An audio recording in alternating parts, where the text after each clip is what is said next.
15 साल से सरकार चला रही थी, अब नहीं चला पाएंगे। उनकी पार्टी 215 सीट से लुढ़ककर 80 पर आ गई है।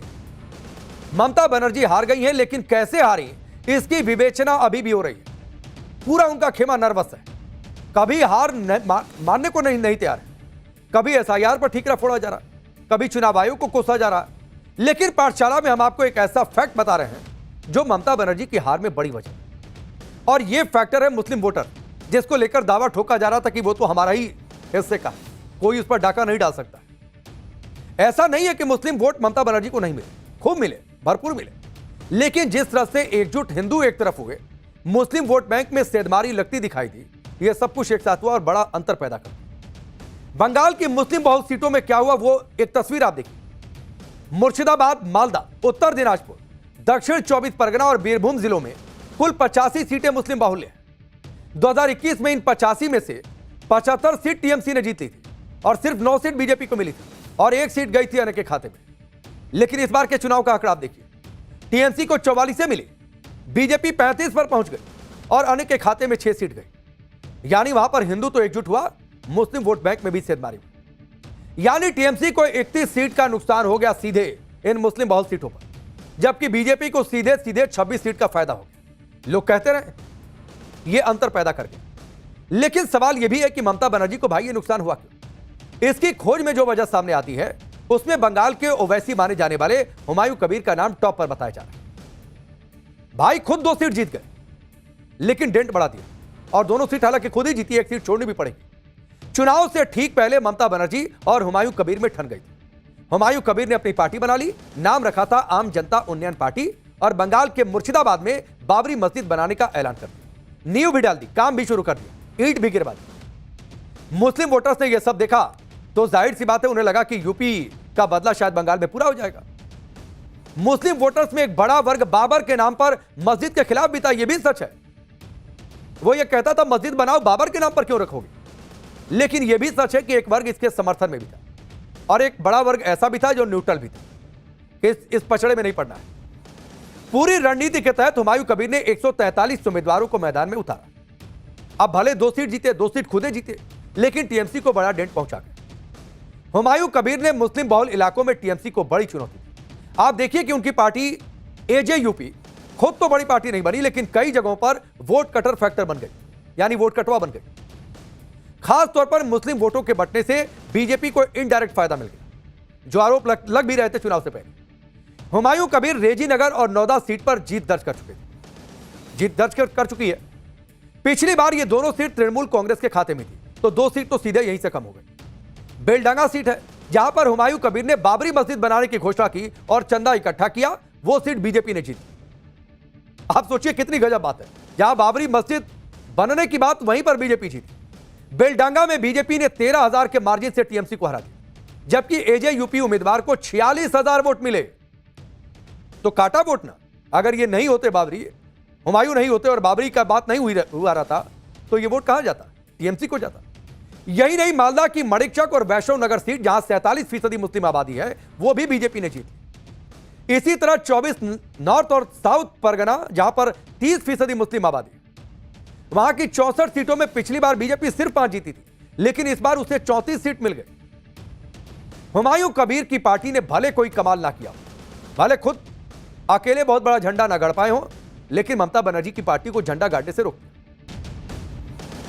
राजनीति जीत के लिए होती है, और कहा जाता है कि सत्ता ही राजनीतिक दलों का धर्म होता है। यह सच है, लेकिन कई बार राजनीति में ऐसे बाजीगरी होती है कि वोट बैंक का फॉर्मूला धरा का धरा रह जाता है और खेल पलट जाता है। बीजेपी इसमें धुरंधर पार्टी है, उसने ममता बनर्जी को हराया ही, लेकिन हार की वजह को लेकर भी कंफ्यूज कर दिया। आप सोचिए, कभी बोला यह जाता है कि एसआईआर की वजह से हार गए, हमारा ही वोट कट गया इसलिए हम हार गए। कभी बोलती है कि चुनाव आयोग की वजह से हार गए, कभी बोलती है मोदी शाह वजह है। खास तौर पर एसआईआर की वजह से हार पर ममता का दावा आंकड़ों के हिसाब से फिट नहीं बैठा। बताया जा रहा है कि जहां सबसे अधिक वोट एसआईआर में कट गए, उन 10 सीटों में से 8 पर टीएमसी जीत गई। आप देखिए कि कहां कहां सबसे ज्यादा लोगों के नाम हटे हैं, लेकिन जीत टीएमसी की हुई है। उसकी एक तस्वीर मैं आपको दिखाता हूं, और यह तस्वीर देखकर आप हैरान रह जाएंगे, और आप यह सोचेंगे कि भाई ये जो दावा किया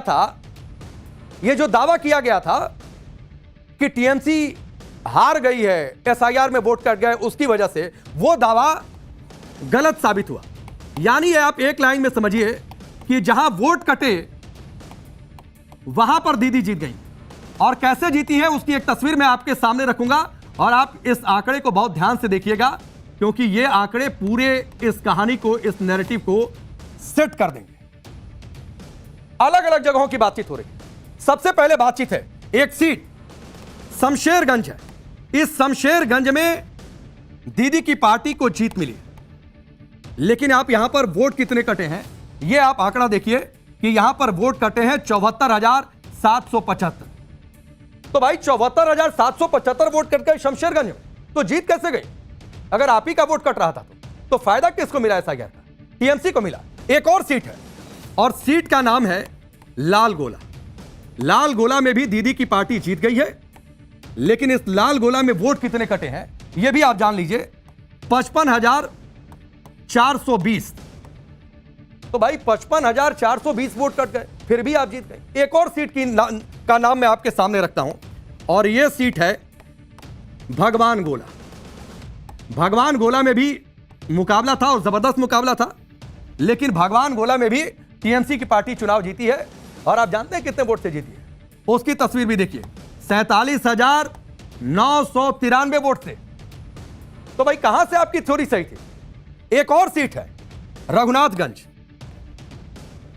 रघुनाथगंज में भी दीदी की पार्टी जीती है।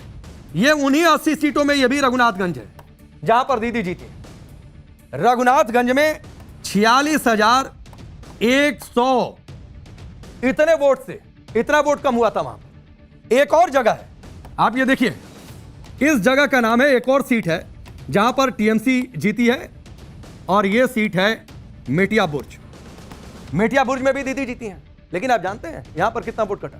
यह भी आप तस्वीर देखिए, 39,579 इतना वोट वहां पर एसआईआर में कटा था। इतने लोगों का नाम हट गया था वोटर लिस्ट से। एक और जगह है और इस जगह का नाम है सूती। सूती विधानसभा सीट। सूती विधानसभा सीट में 37,965 वोट कट गए, तब भी टीएमसी जीत गई, हमारा ही वोट काट लिया। एक और जगह है मोताबाड़ी। मोताबाड़ी यह भी विधानसभा सीट जहां पर जीती है टीएमसी पार्टी, और इसका अंतर है, यानी जो वोट कटे वो कटे 37,255। तो भाई बताइए ना, यह सवाल पूछा जाएगा कि अगर आप जीत रही हैं जहां पर वोट घट गया तो फायदा किसको मिला? आपको मिला ना जी। तो फिर यह क्यों कह रहे हैं कि हमारा वोट कट गया, हमारा वोट कट गया? आंकड़े गवाही दे रहे हैं, लेकिन ममता बनर्जी अलग मोड में चल रही है। वो सीएम पद से इस्तीफा नहीं दे रही थी। देश के इतिहास में पहली बार ऐसा हुआ कि स्वयंभू सीएम बनने की सोच रही थी, लेकिन यह देश संविधान से चलता है और संविधान में इसका भी प्रावधान है। आपको इसकी भी चर्चा आगे हो। और आपने देखा होगा चुनावी रैलियों में राहुल गांधी जी दिखाते हैं ना संविधान हाथ में लेकर, ममता बनर्जी भी संविधान बात करती हैं। और पिछले चुनाव में तो कहा गया था कि यह संविधान बचाने की लड़ाई है, बीजेपी आई तो संविधान बदल देगी। खुद इस संविधान का सम्मान नहीं कर रहे हैं। अखिलेश यादव भी संविधान बचाओ बचाओ बोलते रहते हैं, लेकिन यह किस संविधान में लिखा है? कोई बताएगा किस अनुच्छेद, कौन सी धारा है कि चुनाव के दौरान हार गए तो भी मुख्यमंत्री पद से इस्तीफा नहीं देंगे और खुद डिक्लेयर कर देंगे भाई हम चुनाव हारे नहीं है। अखिलेश यादव भी पहुंचे तो दीदी से पहली बात यही बोली थी, दीदी आप हारी नहीं है चुनाव। लेकिन संविधान में सबका उपाय है। ममता की पूरी कैबिनेट आज बर्खास्त कर दी गई। अनुच्छेद 164 जिसकी चर्चा हमने पहले भी की थी, गवर्नर के पास अधिकार है, गवर्नर ने अपना काम कर दिया, उस अधिकार का इस्तेमाल कर दिया और गवर्नर ने कह दिया चलिए हटिए, आप चुनाव हार गई हैं, आप भले इस्तीफा मत दीजिए, लेकिन मैं आपको हटाता हूं, नई सरकार को आने दीजिए, रास्ता मैं बनाऊंगा, गवर्नर बनाएंगे, जो कि संवैधानिक तौर पर राज्य में सरकार के मुखिया होते हैं। लेकिन अजब गजब सियासी लीला हो रही है। ममता के साथ कुछ खड़े दल हैं जो दिखा रहे हैं, कैसे वो भी आपको समझाएंगे। एक थोड़ी सी चर्चा तो मैंने कर दी। आज अखिलेश यादव कोलकाता पहुंचे, जिसकी तस्वीर आपके सामने। वो एयरपोर्ट से पहुंचे सीधे ममता बनर्जी के घर। अखिलेश यादव ने ममता बनर्जी से मिलते ही कह दिया कि दीदी आप हारी नहीं है।